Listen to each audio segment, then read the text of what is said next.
당신을 위한 로하우스 조담소 정은영 변호사와 함께합니다. 안녕하세요. 안녕하세요. 법무법인 신세계로의 정은영 변호사입니다. 오늘의 고민 사연은 어떤 내용일까요? 저는 3년 전 아이 엄마와 이혼했습니다. 아이 양육권은 아이 엄마가 가져갔죠. 이혼 당시 제 아들은 초등학교 3학년, 엄마가 키우는 게 낫다는 생각에 물러섰죠. 그 대신 저는 매달 200만 원의 양육비를 보내고 매주 일요일마다 아이와 시간을 보냈습니다. 그런데 얼마 전 아이와 머드 축제를 다녀온 날 함께 사우나에 갔다가 아이 발바닥에서 난 상처를 봤습니다. 처음엔 친구들과 장난치다가 다친 줄 알았는데 아이 입에서 나온 말은 뜻밖이었습니다. 엄마한테 맞은 거라는 겁니다. 시험 전날 PC방에 간 걸 엄마한테 알게 됐고 그 일로 발바닥을 30대 맞았다고 했습니다. 우리 아이 성적도 좋고 성실한 아이인데 말이죠. 그런데 그게 끝이 아니었습니다. 시험에서 1등을 못하면 기본 50대, 틀린 문제수에 10을 곱해 매를 맞는 게 엄마의 방식이었답니다. 허벅지 뒤나 발바닥처럼 보이지 않는 부위를 맞았고 매가 많으면 다음 주로 미루기도 했다더군요. 너무 화가 나서 그날 밤 아내한테 따졌지만 오히려 의대를 가면 고마워할 거다라며 당당하더라고요. 저는 아이를 따로 불러서 힘들지 않느냐고 조심스럽게 물었습니다. 그러자 아이는 울면서 말했습니다. 시험 끝나면 체벌받을 생각이 항상 두려웠다고 합니다. 그동안 엄마가 아빠한테 말하지 말라고 해서 말을 못했는데 아빠랑 살고 싶다고 하더라고요. 그 이야기를 듣는 순간 가슴이 찢어지는 줄 알았습니다. 제가 아이의 양육권을 가져올 수 있을까요?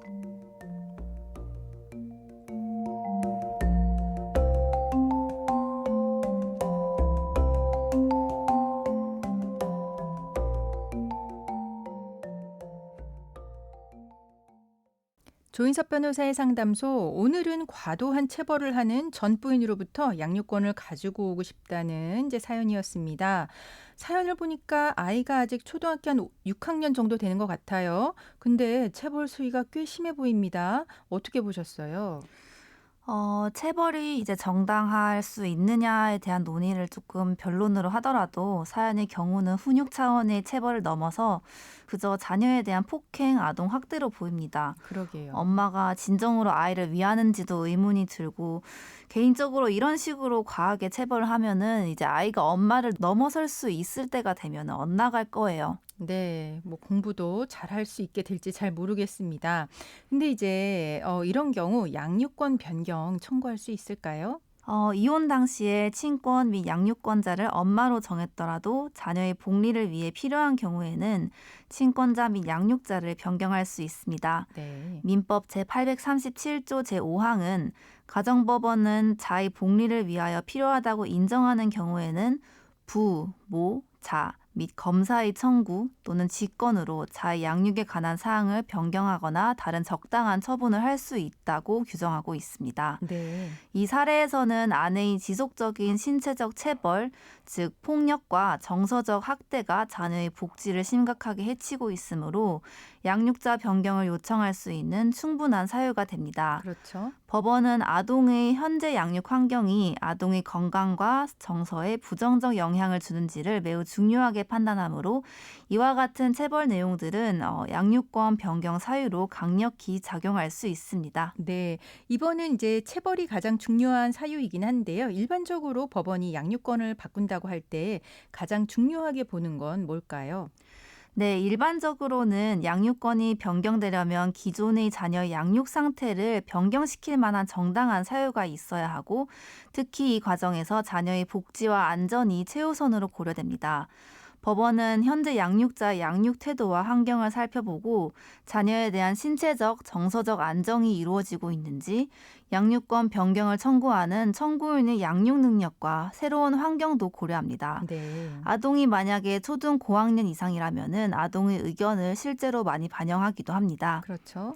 네, 이 사례에서는 자녀는 지속적으로 과도한 체벌을 겪었고 이는 자녀에게 신체적, 정서적 안정을 주고 있지 못합니다. 네. 청구인은 정기적인 수입도 있을 것이고 네. 경제적으로 안정적인 양육 환경을 제공해 줄 수 있으며 자녀의 건강한 건강한 성장을 위한 양육의지를 피력하고 무엇보다 이제 자녀가 아버지의 양육을 원한다는 의견을 법원에 전달한다면 양육권 변경이 인용될 가능성이 높습니다. 네. 그럼 만약에 아버지가 양육권을 갖게 된다고 하면 이제 아이의 엄마로부터 양육비 받을 수 있는 걸까요?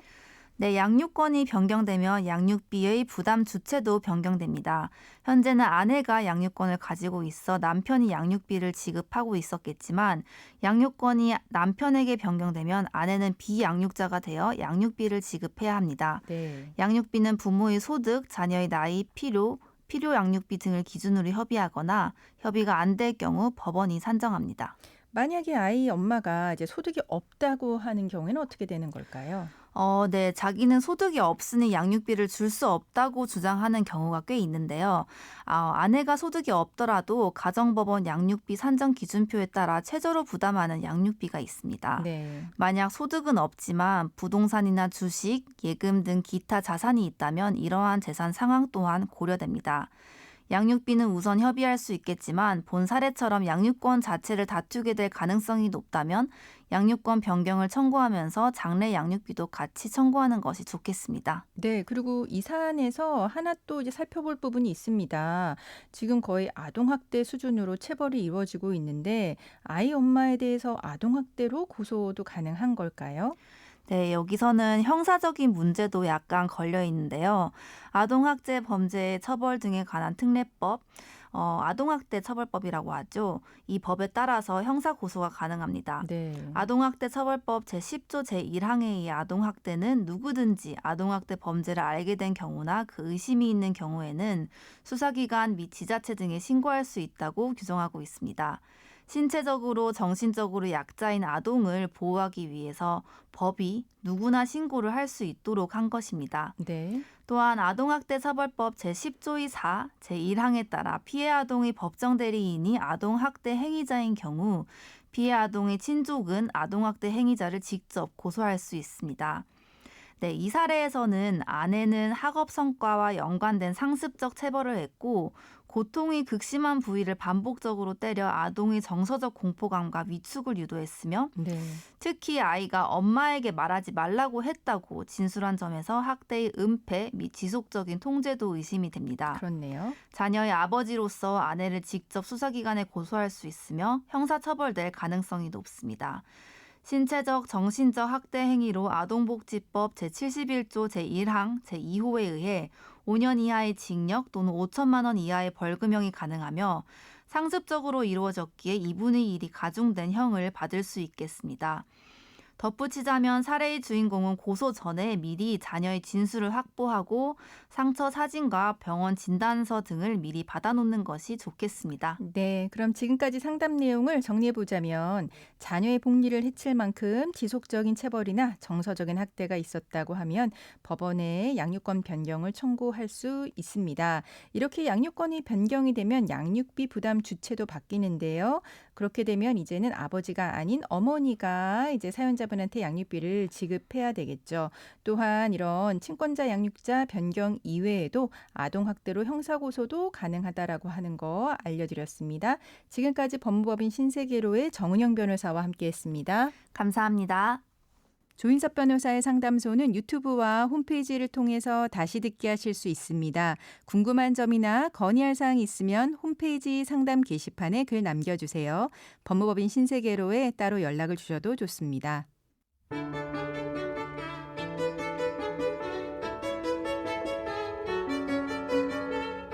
어디서도 말하지 못했던 당신의 고민 지금 해결해 드립니다. 조인섭 변호사의 상담소.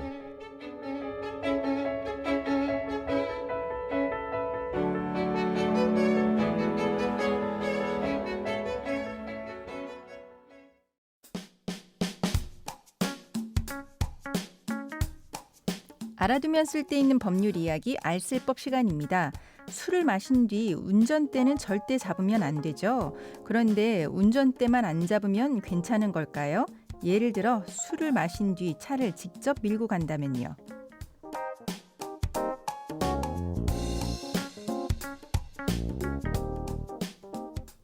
최근 중국에서 술을 마신 남성들이 음주운전을 피하려고 차를 직접 밀고 가는 영상이 공개돼 화제가 됐습니다.